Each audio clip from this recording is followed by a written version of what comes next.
Welcome to TypeScript Crash Course on Learn Awesome, your gateway to smarter, faster coding. So, what is TypeScript? In short, it's JavaScript with superpowers.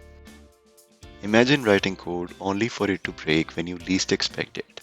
In JavaScript, that's frustrating, but TypeScript lets you spot errors before they happen, so you can avoid those painful runtime bugs, just like having a personal assistant that keeps you on track. TypeScript doesn't just catch mistakes, it also helps you write cleaner, more organized code. It's the secret weapon for managing complex projects, whether you're building massive apps or just want clean, error-free code. TypeScript helps you stay ahead. Whether you are making a dynamic website or a powerful backend, TypeScript will help you scale and maintain your code like a pro. If you're not already comfortable with JavaScript basics, functions, objects, ES6 features like arrow functions and destructuring, this course might feel overwhelming.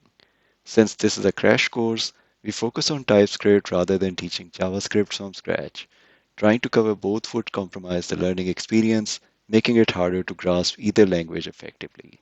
If you need a quick JavaScript refresher, check out my JavaScript crash course, available in both a single video and full playlist on this channel. Watch that first, then come back here to get the most out of TypeScript. In this course, we'll cover all the essential aspects of TypeScript so you can get started writing code with confidence. We'll start with the basics, like understanding what TypeScript is and how it fits into JavaScript development. Then we'll dive into hands-on topics such as setting up TypeScript, working with types, defining functions, and exploring object-oriented concepts. We'll also tackle advanced features like generics, decorators, and type cards, which will take your coding skills to the next level. Plus, we'll cover best practices to ensure your code is clean, maintainable, and scalable.